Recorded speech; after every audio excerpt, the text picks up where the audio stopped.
Wala naman daw kasing dapat na ikaselos. Nako, walang dapat na ikaselos itong si Carla sa jowa niyang si Kurt. Pero si Carla raw ha, nagbibigay mismo ng ikaseselos daw sa jowa niyang si Kurt. Paano kaya nangyari yun? Si Carla ang dahilan kung bakit nagseselos siya sa jowa niyang si Kurt. Yan ay matapos daw po kasing mismong itong si girlfriend ang nag-i-stalk pala sa mga ex ni Kurt. Dun pala sa ex ni Kurt. Okay, pero itong si Kurt palagi naman daw niyang sinisigurado na tanging si Carla lang ang kanyang mahal. Ganyan po kami mga lalaki. Sinisigurado namin na ikaw lang talaga ang mahal namin. Total, ikaw naman ang nasa aming harapan. Kahit pagtalikod mo naman. Ganun naman yun. Kaya naman kausapin na po muna natin. Mula sa Bulacan, 27 years old, si Carla. Carla, magandang tanghali sa'yo. Carla. Hello po. Good afternoon. Carla, pang ilang boyfriend mo na ba itong si Kurt? Pangalawa po. Pangalawa pa lang. Okay, gaano na kayo katagal na mag-on? 1 year and 2 months po. 1 year, 2 months. Okay. Ayan, medyo linawan lang yung yung linya natin. Lapit mo ng konti yung Okay. mouthpiece sa telepono. Okay. Tapos Carla, selos na selos ka doon sa ex ni Kurt. Bakit? Siguro po nai-insecure lang po ako kasi 7 years po silang mag-on. Sa tingin ko naman po maganda yung naging relasyon nila. Though maganda rin naman po yung relasyon namin ngayon. Mhm. Pero I think friends pa po kasi sila sa FB or sa Facebook. Friends sila or friends din kayo? Friends po sila. Okay. Then nakikita ko na lang po sa FB ni Kurt Mhm.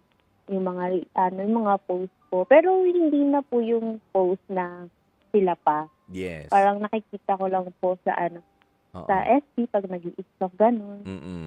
Eto bang boyfriend mo ay hindi naman din nahihiya na mag-post din sa social media niya, especially sa FB, na kayo na? Hindi naman po. Wala naman pong nagiging problema. Ang nangyayari lang po is yung mga sweet talks lang po nila, ganyan. And yung yung mga ano? pagdating po sa akin parang yung mga sweet talks po nila dati. Okay. And then, pagdating Opo, sa'yo, tapos kamo? pagdating po sa akin parang hindi naman po ganun ka-sweet or hindi po siya compare po sa kay ex. Syempre, gaya nga ng sinabi mo, 7 years yun na pinagsamahan nila. Mm. 'Di ba noon, kung ikukumpara mo as early as now, 1 year, 2 months, ano ba, in the first place, bakit mo ikukumpara yung relationship mo sa naging relationship nila sa level ng kanilang pagiging physical sa isa't isa? Ikukumpara mo agad-agad. It's too early in the day. Masyado pang maaga naman. Pero sige, saan ba sa tingin mo para nagkukulang itong si Kurt? Siguro po yung yung mga sweet talks, mga sweet na ginagawa niya lang po sa akin and compare po dun sa nakasama niya ng 7 years. Then, kaya ko lang din po na nakukumpara dahil parang nakukulangan lang po ako ganun. Okay. Alam mo, pinalad tayo na nasa kabilang linya naman natin itong si Kurt at naririnig niya naman yung mga sinasabi mo. Okay? Ito, 25 years old. Kung si Carla ay nasa Bulacan, nasa Quezon City naman itong si Kurt. Kurt, magandang tanghali sa'yo. Magandang tanghali, Kuya Poy. Nagjejeling, nagseselos itong si Carla, ang iyong present girlfriend doon sa ex mo na 7 years mo rin namang nakasama. At syempre, narinig mo yung sinabi niya nung bandang huli, medyo nakukulangan lang daw siya doon sa mga sweet na kaswitan na ginagawa mo o sa mga sweet gestures. Totoo ba yon, Kurt? Opo, Kuya Poy, sinasabi niya po sa akin. Pero ina-assure ko naman siya, Kuya Poy, na naka-move on na ako sa ex ko. Saka never na po kami nagkaroon ng contact ulit noon ng ex ko. Mhm. Yun po, nagbigyan ko naman po siya ng assurance. Mhm. Ayan, meron na rin, in a relationship na rin ba si ex? Opo, Kuya Poy. Oo. So talagang nagkaroon lang kayo ng friendship at kaya rin kayo friends pa sa FB. But beyond yung pagiging friends sa FB ay wala naman na talagang iba pa nangyayari. Wala na po talaga, Kuya Poy, kasi minsan lang din po ako mag-Facebook. Ginagamit ko lang yung Facebook sa pag may ako Messenger, ganun. Mhm. Di ko nga po alam na, di ko nga po nakikita yung mga picture niya. Mhm. Oo, alam mo, hindi ko alam kung saan nakikita nitong si Carla yung mga pictures na sinabi niya kanina na sweet pa kayo, na ganyan. Meron bang folder sa FB mo o baka meron ka pang file na nakikita, na access nitong si Carla kaya siya nagseselos na ganyan? Sa pagkakaalam ko, Kuya Poy, wala na eh. As in, binura ko na lahat ng memories namin kasi naka-move on na po talaga ako Mhm. and wala na po talaga based sa Ay, naku. Nawala sa linya si Kurt. Okay, habang sinasabi niya na nawala naman na yung mga memories, binura na initong si Kurt. Carla, nandiyan ka ba sa kabilang linya? Carla. Yes po. Oo, yun. Narinig mo naman yung mga sinabi ni Kurt. So, saan mo nga nakikita yung mga sinasabi mo mga nakakaselos na mga, pictures, videos? I don't know. Saan mo na-access yan? Sa ano din po, sa FB. Siguro instinct lang po talaga ng babae ang Sa- mag-medical ng Sa Mag-install FB nino? Sa sa FB ba ni Kurt o sa FB nung ex niya? Sa FB nung FB po ng ex niya. Nung ex niya. Oh, Opo, ayun. din So, yung mga tag din po, ganun. yung mga tagged photos. Yung mga tag. Opo, mga tag po. Oo. So, lumalabas. Bakit? Gaano ba sila ka-sweet doon? Yes. Pwede mo bang i-describe sa amin yung mga nakikita mo dyan sa pictures? Gaano ba ang pagkakayapos? Parang sawa ba? Na hindi na pakakawalan itong si Kurt? Hindi naman po. Yung mga thoughts lang po na na pinopost, ganun. Mga thoughts naman po din yung mga sweet photos. Hindi naman po masyadong hug na hug or parang sawa na halos. Ganun lang po. Ano ba yung mga ibig sabihin mo, yung mga quotable quotes, na ipinapadala, yun ang mga... Mga sinasabi lang po nila. Oo. Ilang taon na yun? Malay mo, tanong natin mamaya, si Kurt, kung naka-subscribe ba siya sa isang app na nagpo-provide ng gano'n, kinaka-copy-paste niya lang. Tinanong mo na ba siya? Kasi may mga gano'n, di ba? Kaka-copy-paste ko to. Yan. CTTO. Yes po. Mga gano'n. Natatanong naman po yun. Bali, yun lang po yung mga nakikita ko, yung mga nakatag post, yung mga messages po nila na naka-view po, naka-public po. Sige. Ganito, no? 'Di ba mas maganda 'yon? Nakita mo ano yung mga nangyari noon. Ayan, pero sabi nga wag ka nang hanap ng trouble, wag ka nang kalkal ng kalkal para hindi na rin sumasama yung loob mo. Kasi alam mo yung naturally ang mga tao kapag nasaktan na, umiiwas na sila doon sa mga bagay na nakasakit sa kanila. 'Di ba katulad niyan? Nakita mo may sweet messages sila from years back na hindi ka pa naman kakilala ng kung sino man sa kanila noon. 'Di ba? Naging masakit sa iyo. Bakit babalikan mo 'yun? Bakit ka mag-enjoy at i-stalk mo pa yung mga pangyayari at ipapa-justify mo pa doon sa present jowa mo? O di kaya doon sa ex nung jowa mo? O bakit may ganyan pa? Bakit may ganito? That's technology already. 'Di ba? Yun na yung kalaban mo noon. Pero I think meron ka namang magagawa kapag 'di ba meron yung may unfollow para hindi mo nakikita yung mga Meron naman. meron. Ba't hindi mo ina-unfollow? Siguro dahil hindi ko naman po yung FB.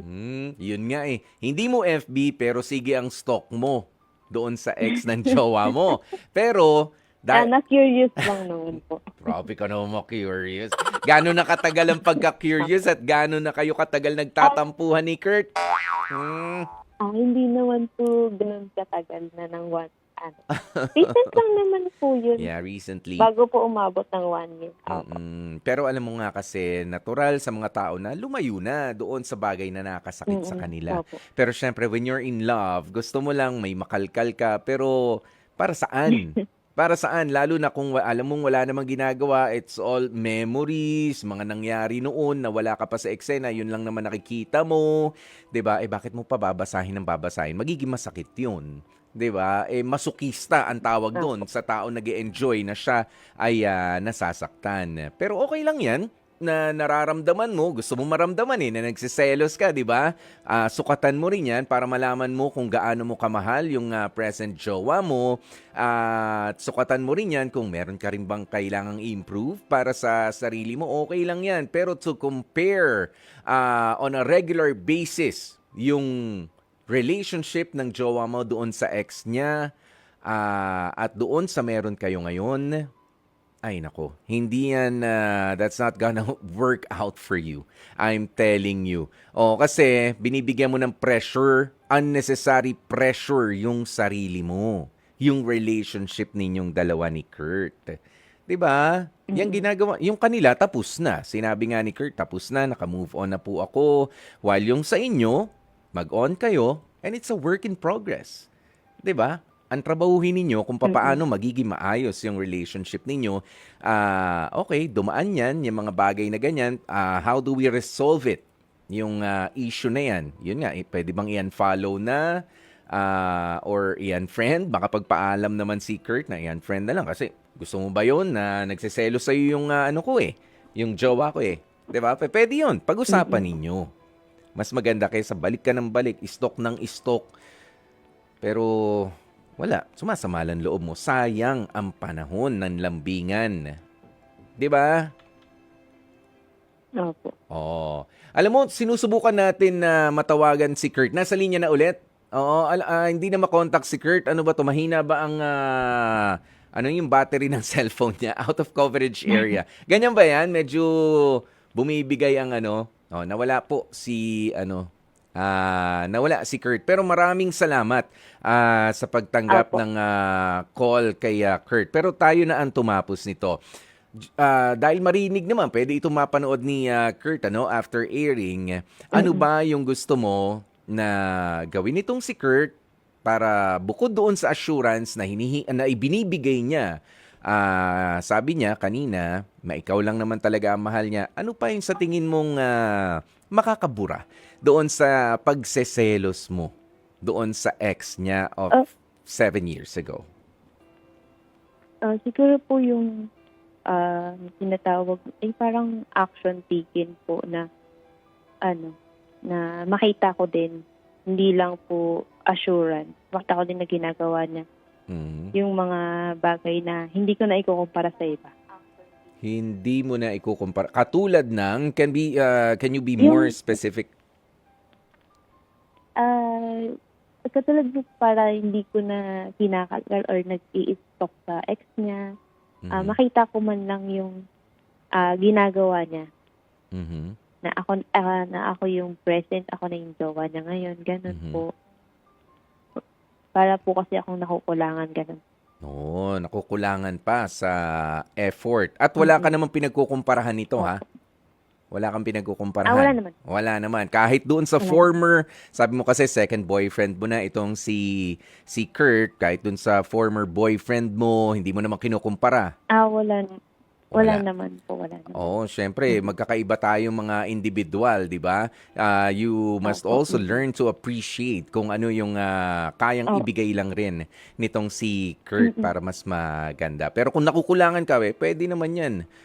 Na i-request din kay jowa. Alam mo, nasa linya natin si Alex ng Bukawe, Bulacan. 42 years old. Meron lamang siyang reaksyon para sa ating pinag-uusapan at sa pinagdaraanan ninyo nitong si Kurt.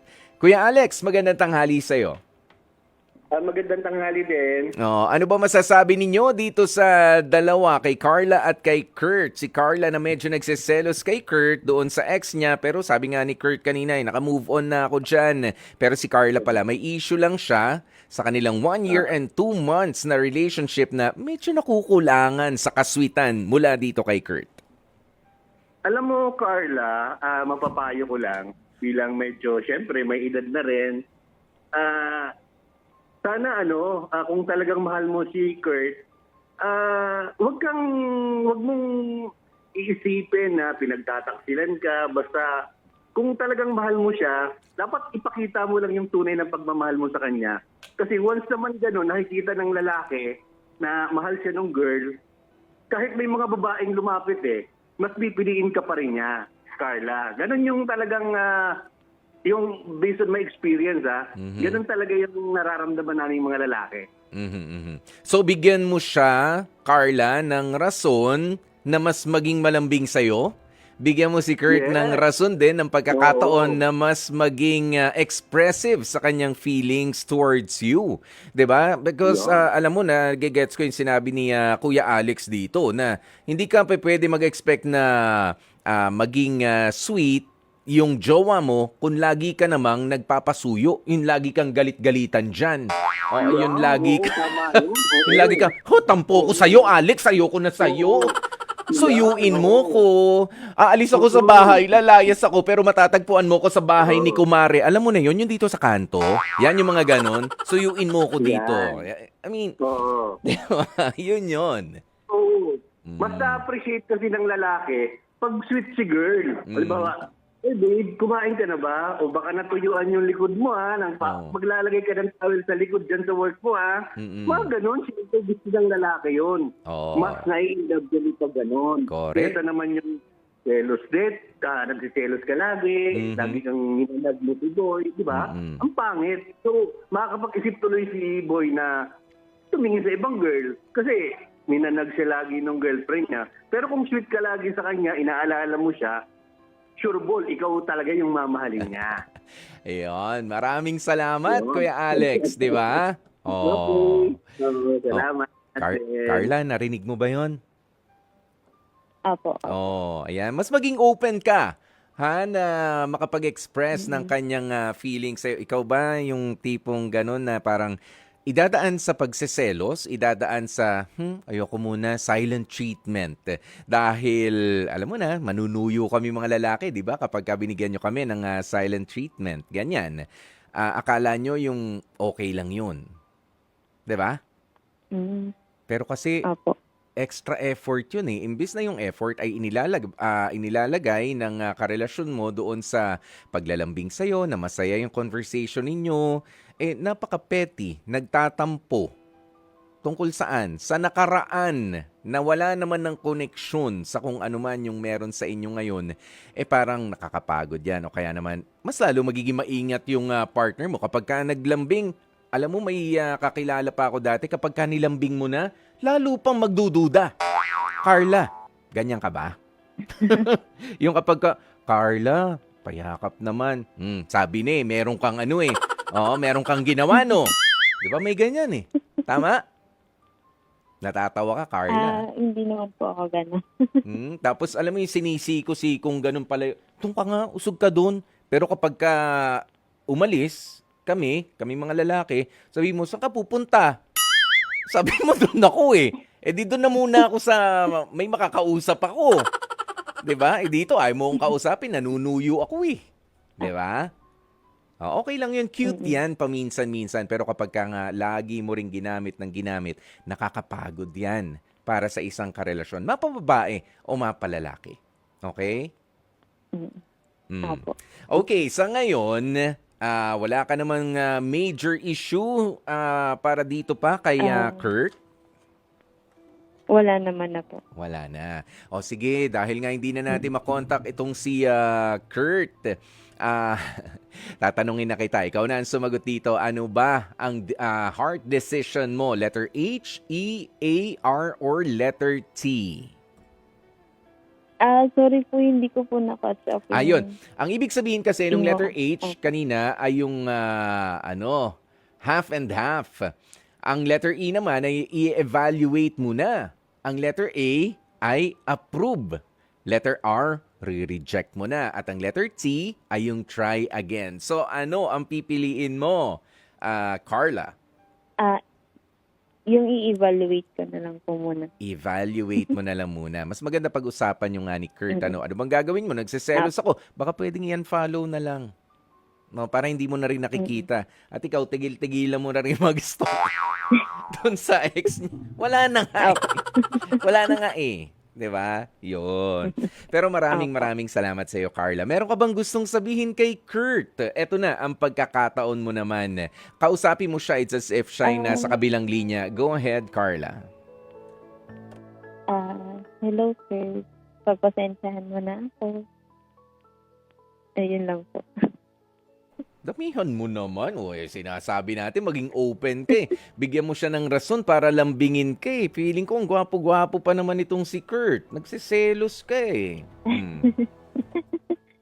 Okay na po yun. Alam naman na po niya. Alam niya na. Okay. O, sige. Alam mo, mahiyain ka. Be expressive also para maging expressive din yung partner mo. Well, at least kapag kayong dalawa ang magkasama. Okay? Ganyan yon. Maging open kayo sa isa't isa para mas lalo kayong maging close. Oo, maging open para lalo maging close. O, yan. Ay, nako. Basta ganun yun.